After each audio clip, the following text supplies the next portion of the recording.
All right, let's get started. Hello, everyone. Thank you so much for joining us here tonight. Welcome to our program, Roadmap to O1 Visas. Good to see everyone virtually here this evening. Quick note that we are recording this program, though we'd love to see you. Please feel free to turn off your camera if you do not wish to be in the recording. I am Tamora Wright, Hamiltonian Artist Fellowship Director.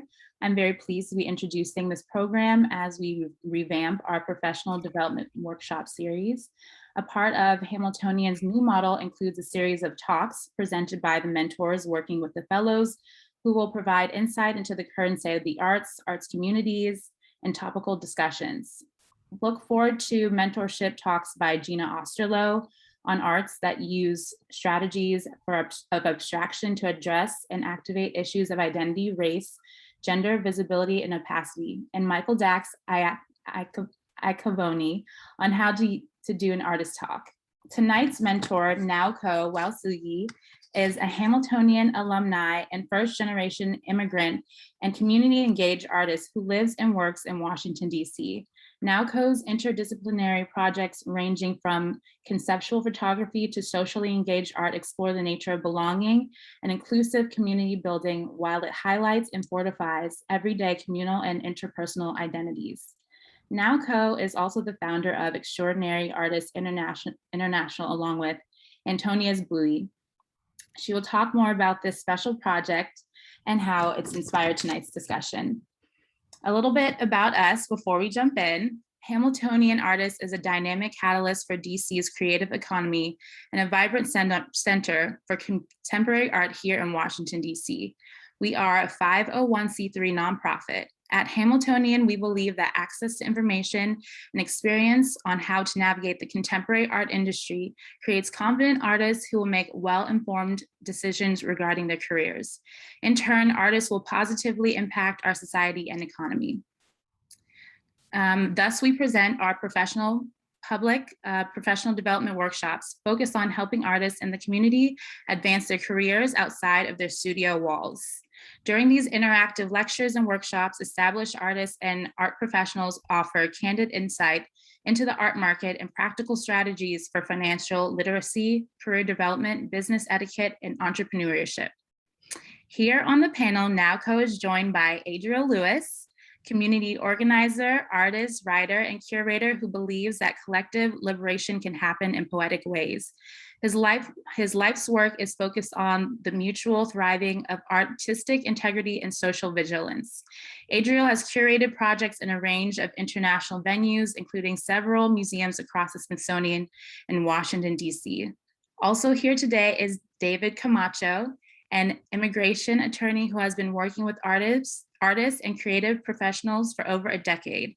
His practice focuses on collaborating with international professionals to obtain their immigration goals in the United States through an efficient and thorough process. David has an arts background in musical theater and vocal performance. So a quick disclaimer for those seeking information on O1 visas. We are here today to address the O1 visa process and what an international artist has to go through, examine the role arts communities can play, and inspire wider audiences to build solidarity for the survival of international artists. Naoko is an artist and mentor, teacher, and founder of the O1 Visa Project, Extraordinary Artists International. Naoko, can you talk about your own personal experience and how it's inspired you to start this program? Yeah, so I came to the United States 2001 as an international exchange program.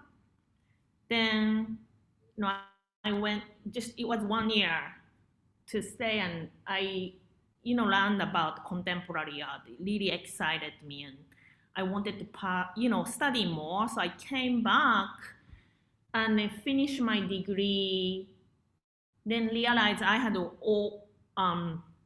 optional practical training visa that extend my student visa for extra year. Then I really wanted to pursue more career here, but then I didn't know, like I didn't know anyone like I can ask how to apply or what kind of a visa available for me beyond student visa. And I didn't have much like prepared, and I just failed and I had to go back to Japan. That was 2004. Then I worked in Japan as photographer for a couple years, but I really wanted to pursue, and then just like, oh, why I didn't have it, and I decided to save money or mentally prepared, then decided to come back to US.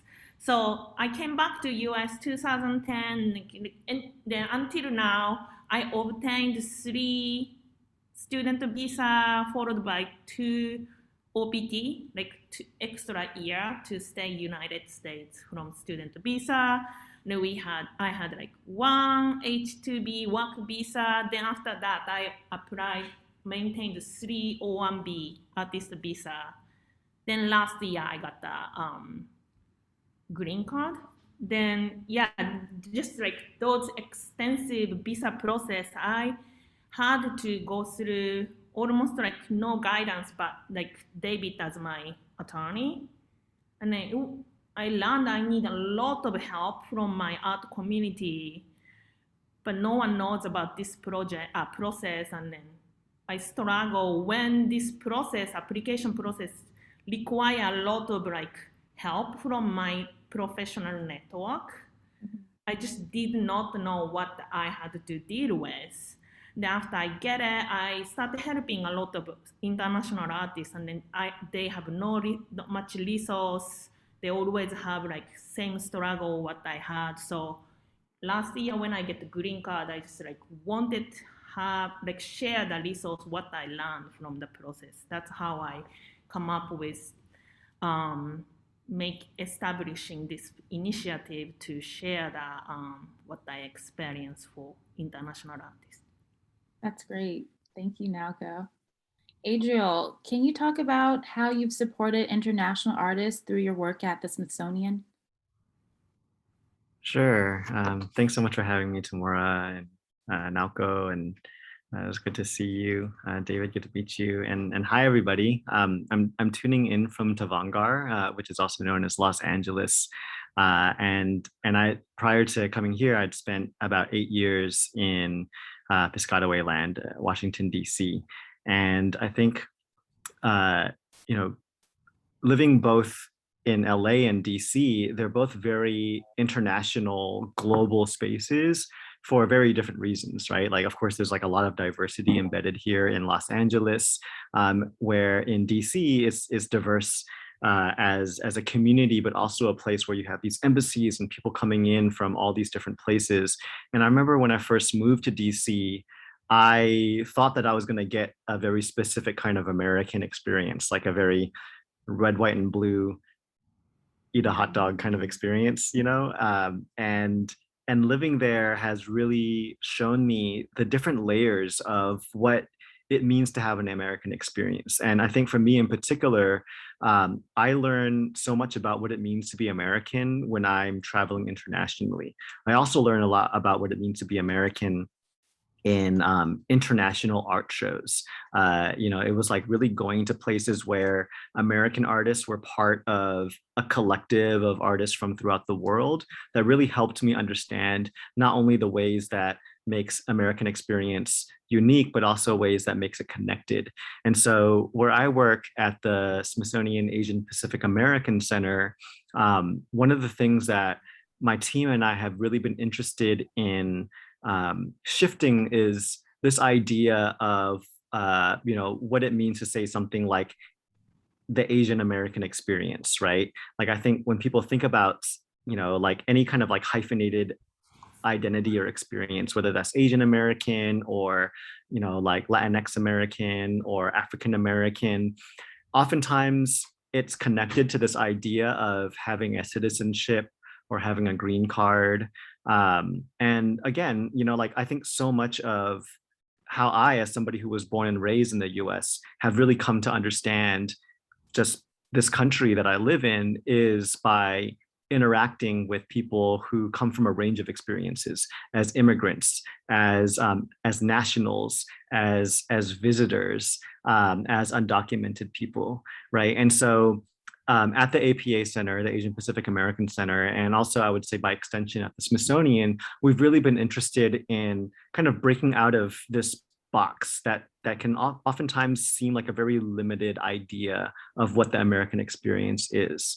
And so I love working with international artists and bringing them to projects that we do at the Smithsonian, and really talking to the public about, like, you know, you can't really understand the American experience by only seeing, for example, artworks by artists who hold a passport, an American passport, right? Like I think Naoko, for example, is one of the earlier artists that I met when I came out to DC, and just like the way that she sees kind of the weirdnesses of like American culture and language through her eyes as somebody who's like, you know, got this very global background, you know, it really contributes to, I think, the larger conversation.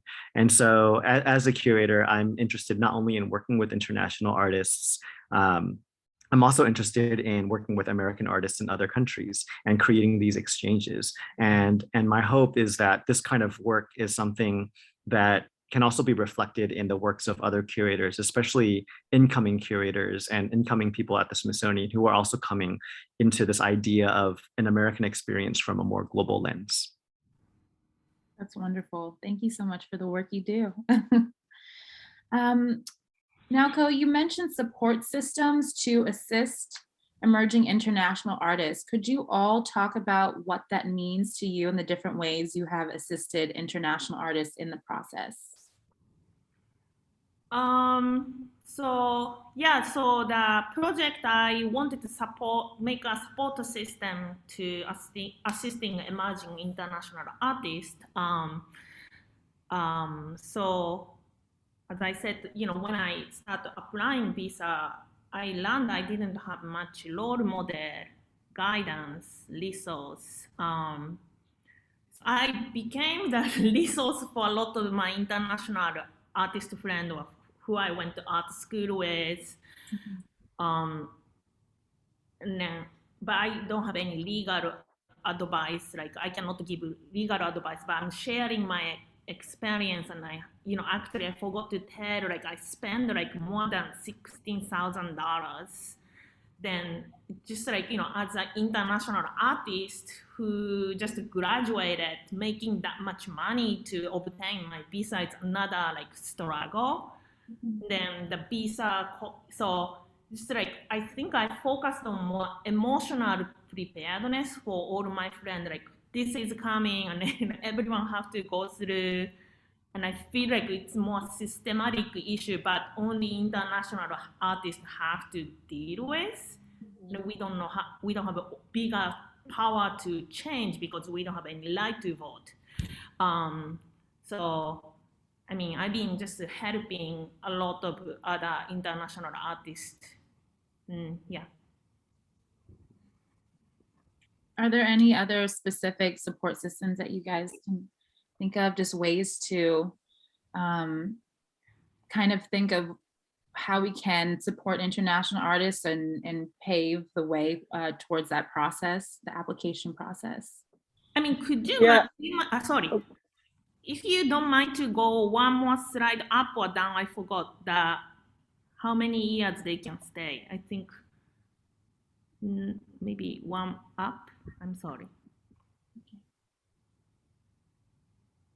One more. Yeah, that one. Yeah. Anyway, go ahead, David. Sorry. Yeah, that's okay. So, hi everyone. Good evening. Thank you for having me.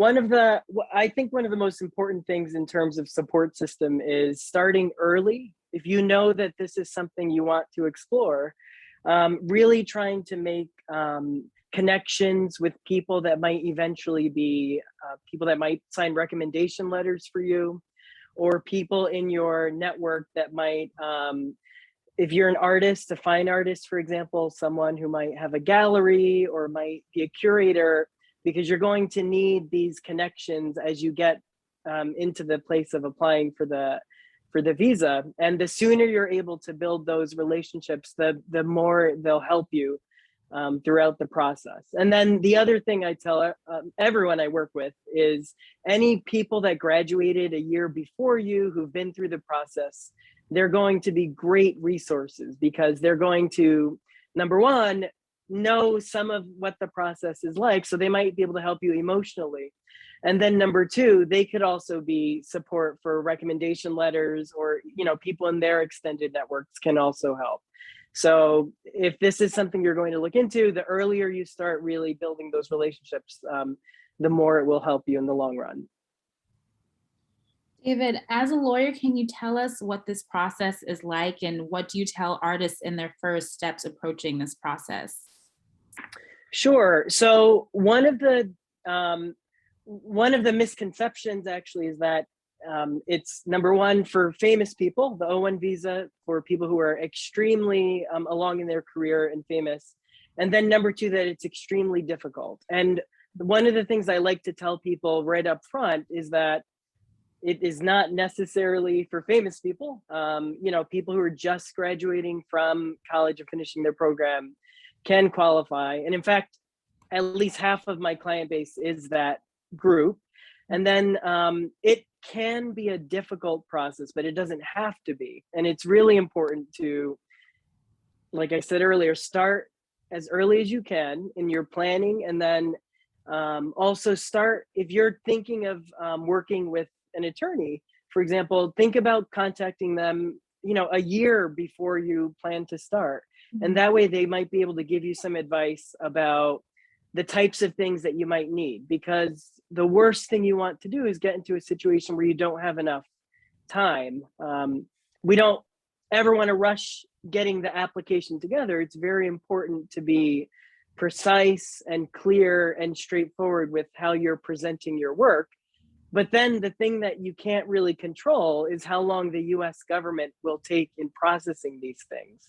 And sometimes it can be fast, sometimes things can turn around very quickly, but as you can imagine, you're dealing with a very big bureaucracy, and sometimes it can be very slow. So the more time you give yourself, the better position you're in, because that's going to alleviate a lot of the stress and really give you the power and control over what you're preparing. Yeah, that's interesting that you say that artists think that they have to be famous, but I think it's because this criteria that they set that's almost unreachable, and you have to have attorneys and a certain amount of money, and they're using this word extraordinary artists. Like, what does that mean exactly? So it's really interesting that you say that, but here we are trying to demystify that process and break down the system, you know. David, could you also talk about how long the process is and what kind of support the lawyer provides? Sure. So the process itself, part of it depends on how long you plan on working on the process. So some people might take several months preparing everything, while other people might just give themselves a few weeks. So there's the aspect of the preparation side of things, which, let's say on average, can take about 6 weeks or so. And then there's the side of it where the US government is processing, which currently can take anywhere from 2 to 4 months. Sometimes it can be slower, or sometimes it can be faster. So a good frame of reference is to say, if you wanted your O1 visa to start in June, you should give yourself about 6 months. And that means starting with, if you're working with an attorney, starting in January, to give enough time to prepare the case, and then give enough time for the case to process. There are lots of ways to work around shorter timeframes or longer timeframes, and those are all individual cases. But in general, 6 months is a good amount of time. And your other question was, what kind of support do you provide? Yes. Yes. So it's really important when you are starting to seek out people to work with in this process. It's important to really ask a lot of questions, because you want to make sure that they're going to support you in the right way, because it's your case. And it's really important for, especially with this O1 visa, because there are a lot of criteria that might seem very difficult to achieve. It's really important to speak with someone who has experience specifically with the visa, so that they know how to break down the application in a way that applies to the specific art that you're doing. So the lawyer will normally help you with recommendation letters. They should be drafting the recommendation letters for you, because the recommendation letters need to be very specific in terms of what they're talking about. They should be guiding you in terms of what types of materials you're presenting to present your work in the way that fits the criteria. And they should also be providing feedback and guidance in terms of your future work, because the application will deal with your past experience, and it will also have to deal with what you plan to do in the future. And both parts are equally important. So the key thing that the attorney is doing, they're not doing, they're not doing the whole case for you. What they're doing is providing guidance that should be able to clarify and make the process as straightforward as possible for you. So anytime there's confusion, you should feel confident and comfortable contacting them to make sure that they're, that you understand everything each step of the way. Right. Great. Thank you. So, like I said, the criteria for the O1 visa seems like a high achievement for some emerging artists, and a lot of work to provide proof of these achievements. Could you talk about the steps emerging professional artists could take towards establishing these things? Yes. So the legal language of the criteria can seem overwhelming, and so it's really important to break down what they mean. And I'm not going to break down all of the criteria right now, but what I want to do is just kind of give an example where people who are applying in the fine arts or other creative professions have a kind of a one criteria that they can get pretty easily, which is just answered by getting recommendation letters from people in your field. And that's not available for people who are applying as business professionals, for example, or something like that. So the way to look at it is it's a point system, and you have to get 3 points. And so there's 6 total criteria. So when you're starting to look at the process, it's important to say, what type of work do I do? And what things in my background will fit into some of these criteria? So number 1, like I said, recommendation letters, that's just getting to know people and getting people in your network to help you. And that's things like this program, and making those relationships while you're in school or while you're practicing your art. That will help with one of the points. So you're already 1 point in. Another point is just your work. It's your portfolio of work. And it's, again, important to break it down. It's to say, you're the artist, so you're the person who's creating it. So it's just about providing proof that you created the work. And then the other thing that can be a little harder is providing proof that the work itself has gotten some kind of recognition. Right. So what I always suggest here, especially if you're early, is sometimes your work might not lend itself to getting reviews or to getting press. And this is where, if you know you're doing this process early, it's going to help to kind of be your own public relations person, and try to get press from friends of friends who worked for an online arts publication. And things like that actually help a lot with building the case to say your work has recognition. So you might be a young artist and you might think, I don't have enough stuff. But if you do a couple of shows and a couple of those shows have reviews, you're already starting to build the criteria for point number 2. And then just the third example, that's usually the one that I like to give, is press about you specifically. So this one is a little more intimidating because, if you're a sculptor and you're working in your studio, you might not be in front of media people who are going to be writing profiles about you or interviewing you. And this is another time where you can speak to friends, your network, even people at home. If you have friends of friends that write for a newspaper in your home country, asking favors to get things like profiles about your work or interviews can go a really long way to getting enough points to qualify. And suddenly you go from this overwhelming process to it being a lot more manageable. So I guess overall, the key thing is to really break down each criteria and really try to step back from all of the lingo and really focus on just promoting your work and promoting yourself. Yeah, I want to jump in. Sorry, I can jump in. Like I actually, when I first applied O1 and I set up a meeting with my attorney, which is David, I saw this, criteria and I see such as Nobel Prize and then like, what? Right. And it just like make me like, what? I just graduated. You don't have an Emmy, Naoko? You don't got a Grammy I award? know. What's wrong? What's wrong with you? But it's like, yeah, my past like 2 years of, school career, how can I get the Nobel Prize? Right. It intimidated me so much.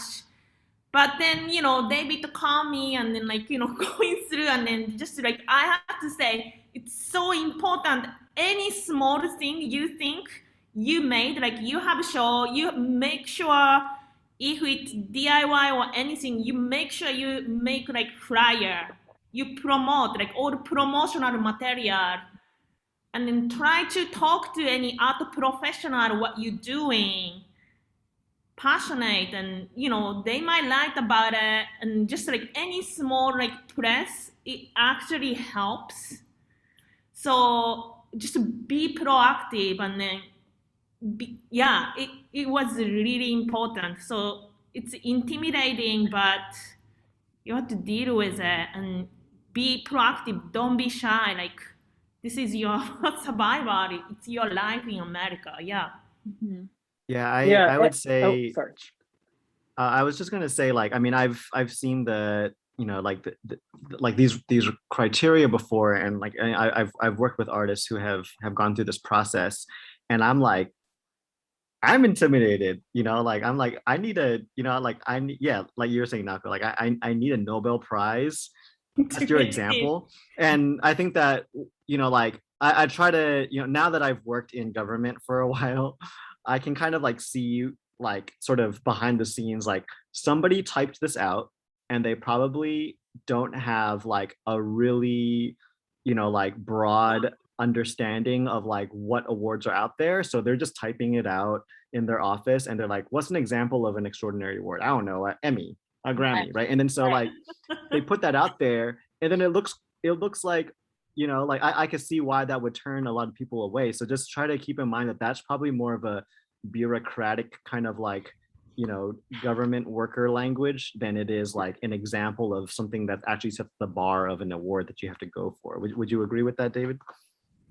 Yes. And, in fact, the awards are one avenue to get the visa. So if you did win an Emmy, you have to do nothing else but show a copy of your Emmy and that's it, and you're done. So the other avenue is to go through the criteria and this point system that we're talking about. So totally important to not think that you have to have the Emmy, but of course, anyone reading it, it's the first thing that comes up. So again, there's a great program that Naoko is putting together because it's all about educating and, and showing that it is achievable for many more people. And really, I just want to emphasize the importance of really selling your work and selling yourself, because all of those little pieces of press and reviews that you might not think are so important as far as your art is concerned are worth their weight in gold for this process. Yes. And then they might help separately, in their own way. Mm-hmm. And I would add, like, it takes like a lot of preparation time. So like the day one you enter the US, you're like building portfolio starts. Like you cannot prep for there, even before you enter, like whatever you done, creative stuff. When I was in Japan, like my photography work, I could submit not only things I've done in US. I was a photographer for magazine, those portfolio helped. Mhm. Yeah, like sell yourself. Don't be shy. Like this is actually professional. Even you are a student, you have to act, take action, and then surprising a lot of art community really want to know about you. And so I start showing up, or any small opening I can show up. Mhm. And I you don't believe me, I'm kind of shy for like, talking to someone I never met. I don't believe you at all. No. But yeah, I show up and don't get like a friend. Don't need to make change exchange phone number, but keep showing up, and that slowly build the connections, Mhm. and then keep making your work.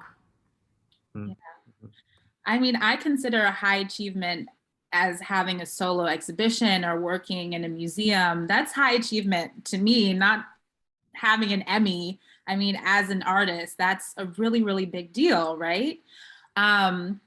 Adriel, could you talk about this idea of recognition and how, as a curator, you can help artists get this recognition, and maybe how it's important to hear from a curator through the application to support and say that this artist is extraordinary? Sure. I mean, it definitely helps to have a relationship with the artist. Like the artists that I've worked with who have been through this process are people that I've, either collaborated with before or have at least met sort of in the way that Naoko mentioned. I don't know if I, as a Smithsonian curator, am even like necessarily like the best example of kind of like something broad, right? I think that, for a lot of artists, not even international artists, for a lot of American artists, for a lot of DC artists, landing a contact or a collaboration with the Smithsonian is probably on a similar level as like, maybe not the same as getting a Nobel Prize, maybe like on a American Music Awards prize kind of a thing, right? But like what I would recommend is, and I know that folks are tuning in from like a range of different experiences and countries, like, definitely, think about the larger institutions like the Smithsonian's and the MoMA's and the Mets, but also just recognize that these are large institutions that are probably being hit up by artists all over the place. And there are probably smaller institutions and museums out there in other parts of the US, especially that are not in DC or New York or LA, that are still very reputable institutions where there might be staff that has more time and capacity to actually support you. So I would say do that research into galleries and museums that are maybe in, smaller cities, and they don't have to be tiny cities, though there are a lot in those places. But for example, like Santa Fe has a great art scene, Santa Fe, New Mexico, and there's a bunch of museums and galleries there that probably aren't being contacted by as many artists on a daily basis as like MoMA or like the American Art Museum at the Smithsonian, right? So I would look into that. I would also look into if your country has an office with any universities. Like, for example, I know that like NYU has like an office in Argentina, right? And so that might be something where like if you're in Buenos Aires, you can go and build community with people who work at NYU but in your city or in your country. Or like the University of California system has a global has global offices, right? So that can be a way where you're starting off still locally, you're still starting off with people who live in your city and in your country, and then kind of building towards that. A couple of things that I can kind of share that I just pulled up that you might be interested in looking at.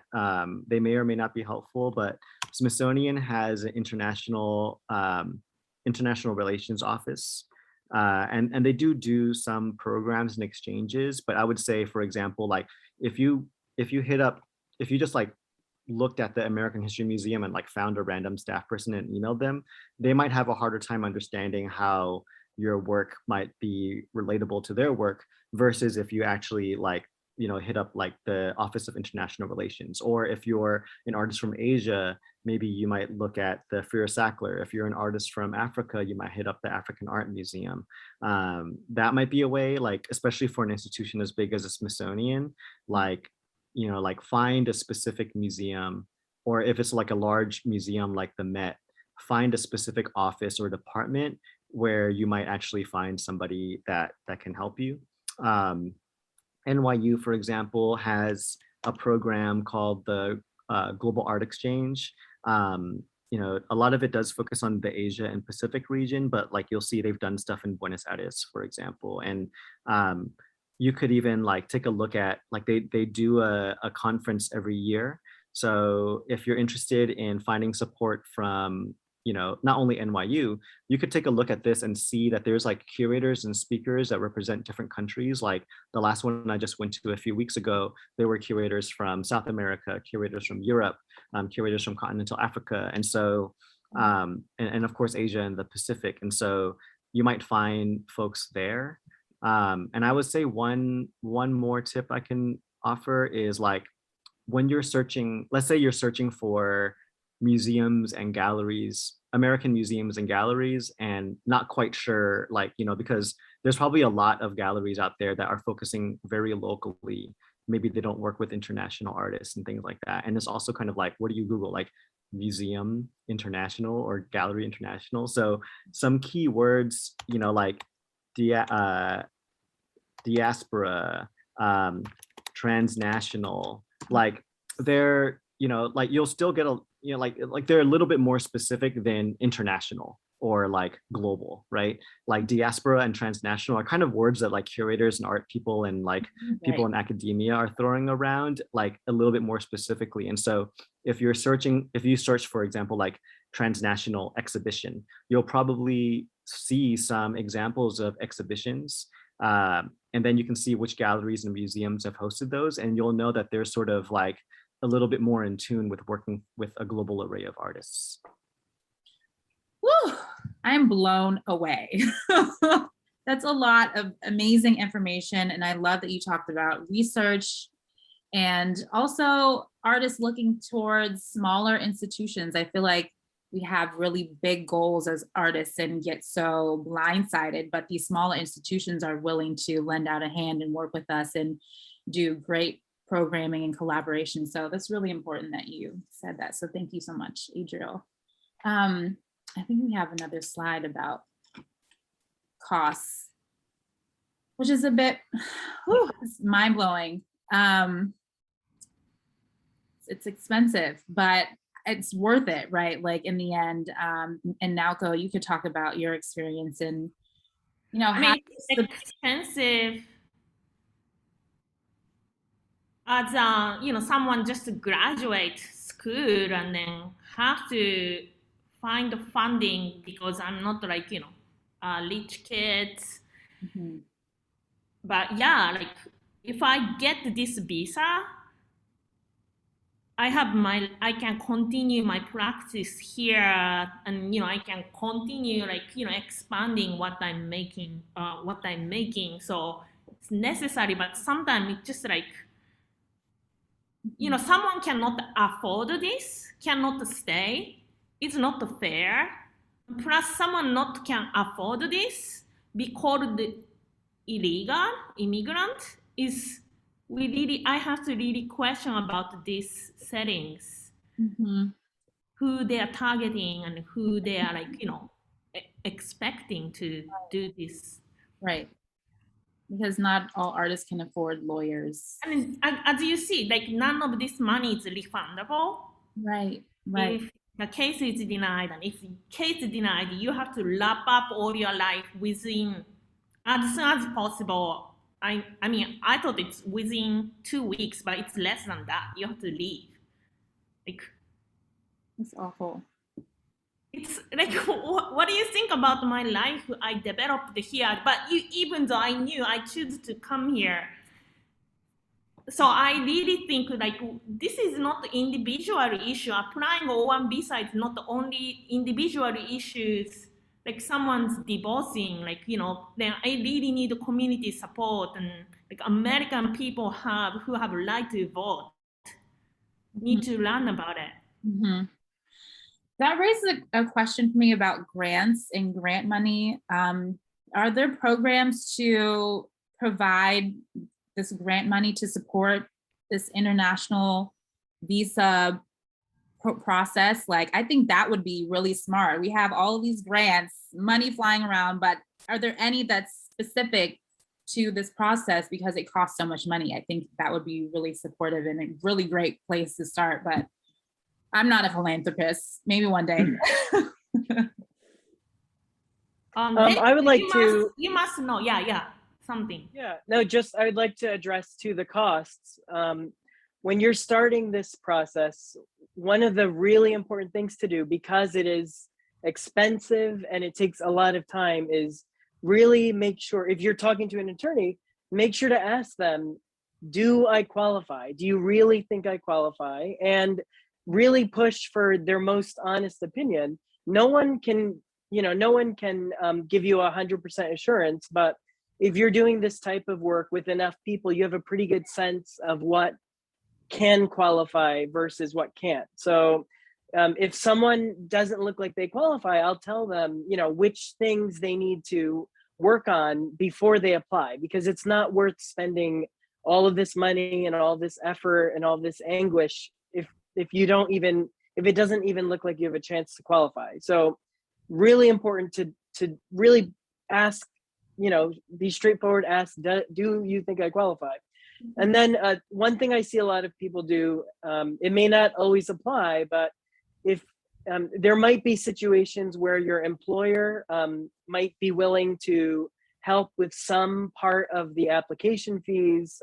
Not always the case, but again, don't be shy. Like this, it might be that they might be willing to pay a portion of it, or help in some way like that. I'm not actually sure about grant programs. I mean, I definitely think that's something to research. Absolutely. Anyway, even in your home country, there could be programs, or contacting your consulate that's in your home city in the US and seeing if there's any way to help support it. Right. I'm not sure if that's the right slide. Can we talk about, I feel like we talked a lot about allyship, but do you have anything or more to say about allyship, how you can find an ally? O1 visa. Oh, sorry. Go ahead. Also, how do you find students who need the support and artists who need the support, or anyone out of the art field? How do you find these people? So can I start? So the allyship, direct allyship is these three. So one thing I was the most surprised when I apply O1 visa, that I cannot apply for myself. You have to find gallery or some sort of agent as a petitioner. So I have to find a petitioner for applying my visa. So that's one thing you can ask someone to be your petitioner, gallery, Hamiltonian Gallery actually sponsor me once. Thank you so much. But asking petitioner, it's really terrifying, because I am a socially engaged artist, doesn't sell any work. What's the benefit for them to? Right. But the Hamiltonian Gallery is more place for emerging artists to, using as stepping stone or whatever. But so they are so supportive, and then supportive for someone artist like me.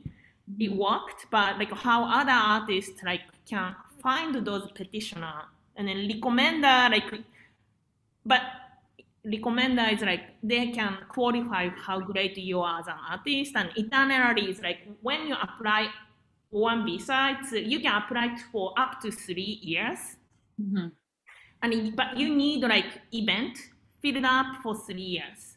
So some artist or gallery or curator we are planning to include in this work this timeline. Mm-hmm. So those are the direct allyship, but then yeah, when you don't have all, you really have to rely on your professional network. So it cannot be happen in a day. You really have to have like develop the relationship that they can trust you or they really believe in you. Mhm. We have a question.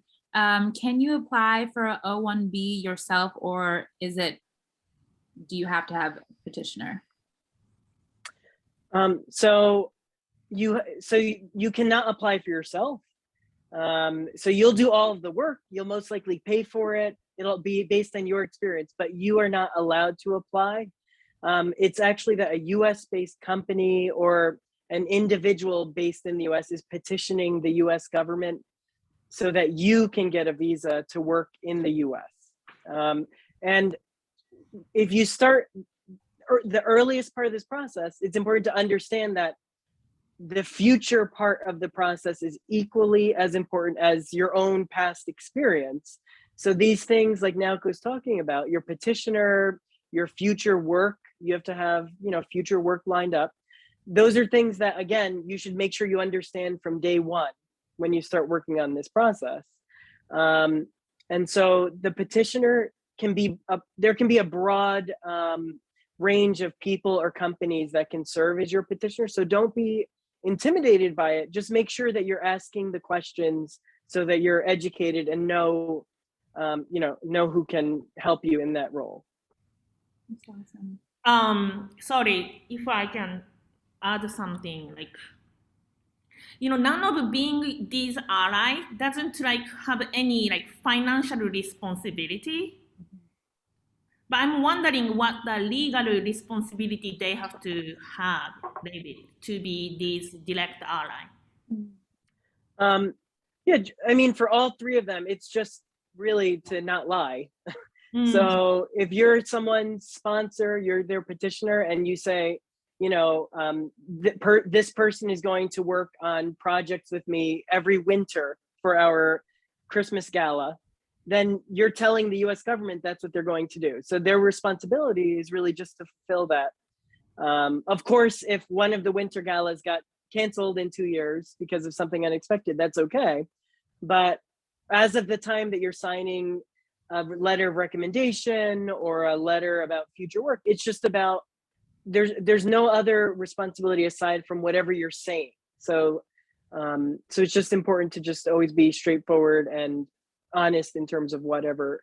But aside from that, the only financial responsibility for a petitioner is if they're employing you, then their responsibility would be whatever their employment responsibility to you would be. And then when you ask about the student, Tamara, I really wanted to share, like, because I'm an artist, but also like, art educator in higher education.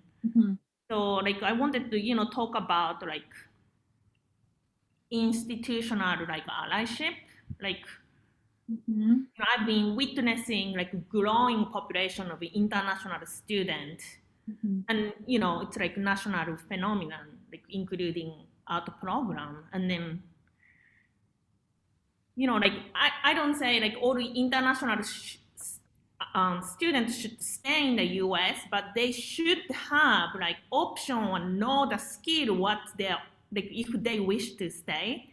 Then like in reality, like about like 12 to 15% of a lot of university have international students, and I think I read in some article, Business Insider or something, like they're making like twice as much tuition out of those populations. But then when I was a student, I never get educated this kind of international student specific professional practice. And then they should really provide to be active ally for international students, giving them like tool if they wish to stay.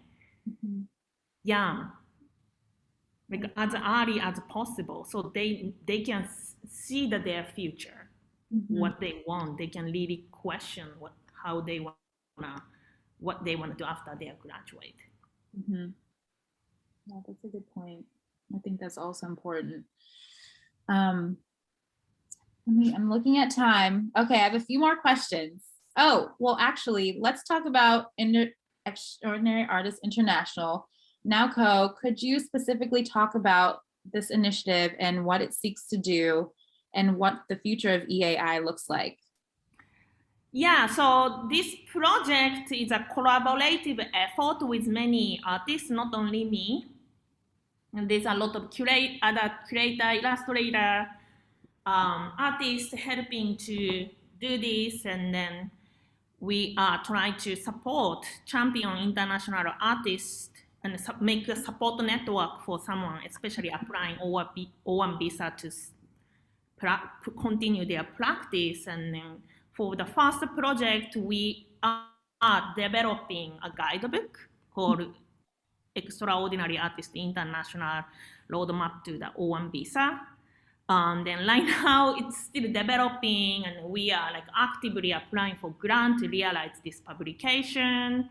You know, keep doing research, and part of the research I been collaborating with that online art platform and collectives, and they're hosting the page for us. And there's a link. If you can put on the chat, that would be sweet. But yeah, we like to collect the voices, story from anyone. It doesn't matter if you're an international artist or not. But yeah, I like to start from that, and then yeah, that's what we are doing. Then, you know, another thing I wanted to say that I think I told that to you guys, but I didn't share this story about my process or one process because of we learned I have to ask so much favor to professional network, and then I didn't wanna make as my weakness, because I'm, you know, I mean, in different way, I didn't wanna like ask for favor too much, but I didn't wanna put like strange power dynamic. I didn't wanna create that. But again, I started thinking like, this is not the individual like issue or program, because I had to deal with this United States system and asking a lot of professional network, and I like to, you know, I hope somehow this EAI project can open the conversation, people can talk openly, ask for help openly.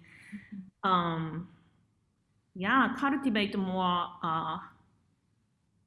understanding, like immigration progress or issue is more art community can support.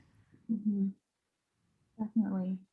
I feel like maybe if we start talking about it more, then artists going to different universities, maybe they start some kind of program initially so that artists are aware of their options, you know, to stay in the US and pursue this process. So we, like a lot of things that we need to address, this is something that we need to keep talking about.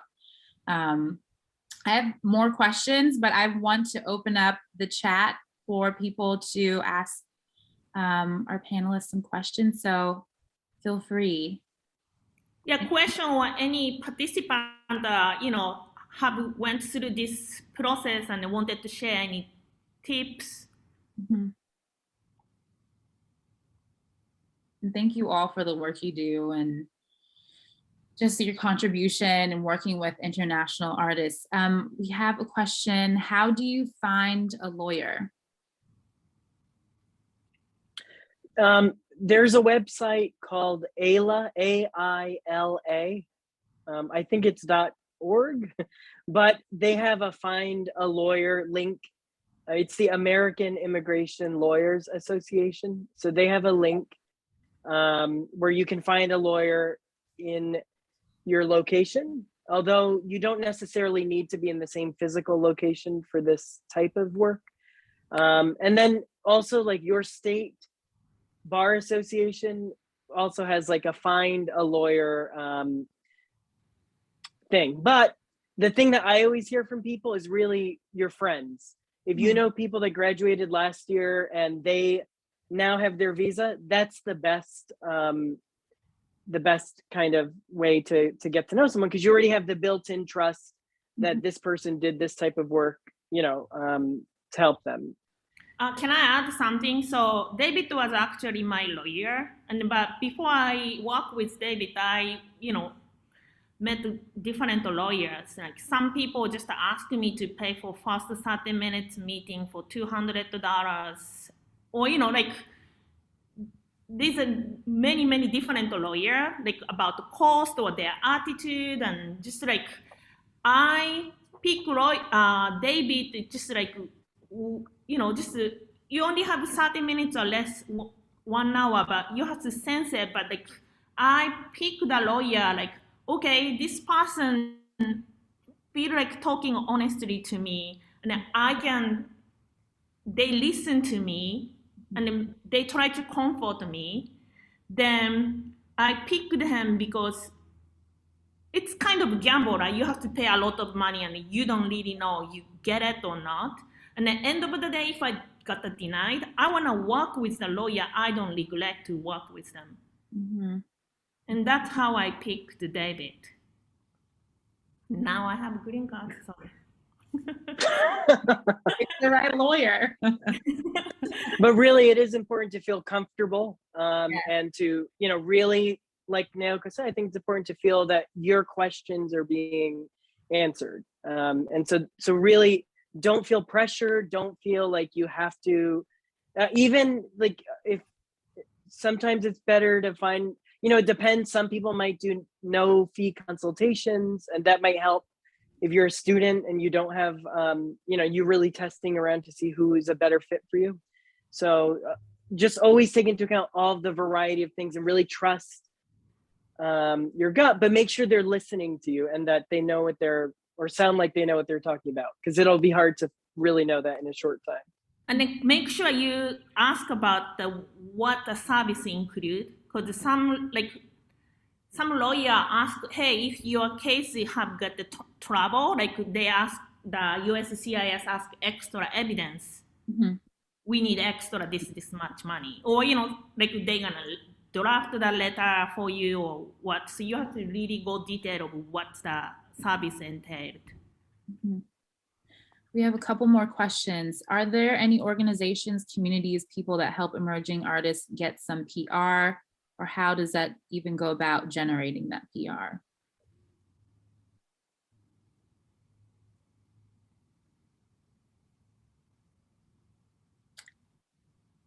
I think that I can just speak from an institutional curatorial standpoint, is that whenever you do an exhibition, a program, a workshop, you have to have some writing about it. Having a website and proper documentation of that event, exhibition, X, Y, and Z is so important. That's how PR is basically built, is having that information, and then you can go on to write a press release. Then you can send this information to a newspaper or a journalist. So that would be my suggestion. Easily able to start on your own. Adriel, do you have any tips? I'm pretty terrible with PR, but personally, but I would say that there is an opportunity with the shifting landscape of just like digital media. So I think before, like you would have to kind of think about like, okay, what are like the reputable print publications? And oftentimes those can be as inaccessible as like trying to hit up a big museum, right? Mm-hmm. But now, especially with social media, there are more specific and specialized accounts and websites and platforms that could really be relevant to the work that you do, and could really be interested in giving you some better support than if you just try to like holler at the New York Times or something, right? And so I think that could be something to think about, like there's and again, thinking about like the growing field of art specifically dedicated to diaspora and transnational. like think about that as really a resource that you can tap into. And those might be accounts that, these might be platforms where their primary platform is using Instagram, or things like that. And so I would say, like think about what's the environment that you're most comfortable in communicating in. Like, is it by face to face? Is it through social media? Is it through email? And definitely explore as many avenues as you can. But I think that especially with processes that can feel really complicated, if there's any aspect of it that can be more intuitive and natural to you, then take it. So if it's about like, okay, I've got to like figure out a lawyer, I don't know what that means that much. That's going to be new to me. It's going to be new to me to figure out how to like raise the money. It's going to be new to me to figure out the application. At the very least, I can be in more familiar terrain by forming a relationship with like a museum or gallery or curator that is also comfortable on DMs or on email or whatever it is. Like I would say that would just help you kind of like stay engaged and not get discouraged, because at least you have like this area that's in your comfort zone. And also I would add, like, this is not only because you want to get O1 visa. As an artist, it's a professional practice. If you make the work, you spend so much time and then, effort, you want a lot of people to know. So I think when I work with Hamiltonian artists, I worked with the all the staff, like exhibition manager or program director. Like, I ask them, like, when they send the press, because they have their own network, I ask if they know any like art writer personally, and I ask them to, could you please connect me to them, just email introduction. And then I read their article, and then like I like something personal, and I really want you to come, and I like to introduce my work. So I try to create a personal connection to the art writers, but I also ask a lot of advice from art admin people. They're really helpful and they're willing to help you. So, but unless you ask them for the help, not a lot of people this person need extra help. So you need to ask them. And once you ask, surprisingly, no one say no. They mostly say yes.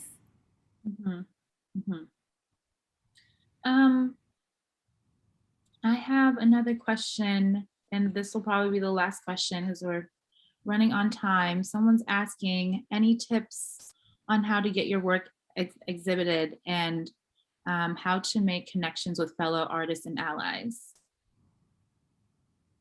Well, I would say you have to show up like any shows and start building like connections, like even slowly, just like keep showing up and people learn about you. Make work you love.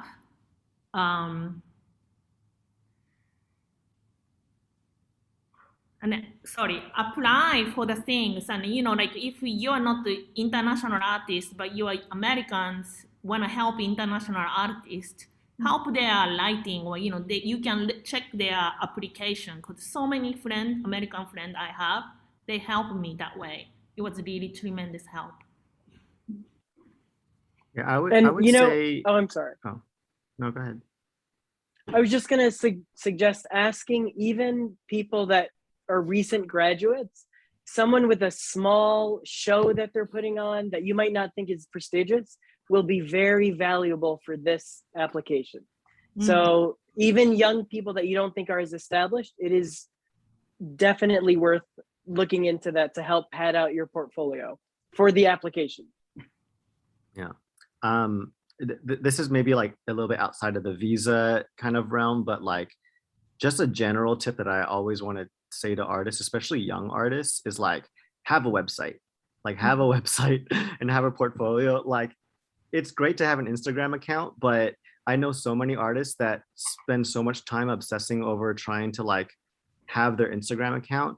As a curator, even as a curator who spends a ton of time on social media, if I'm actually trying to like if I find an artist who's interesting and I come across them on Instagram, one, I don't really care how many likes your posts are getting or how many followers you have. If your art is good, then it's good.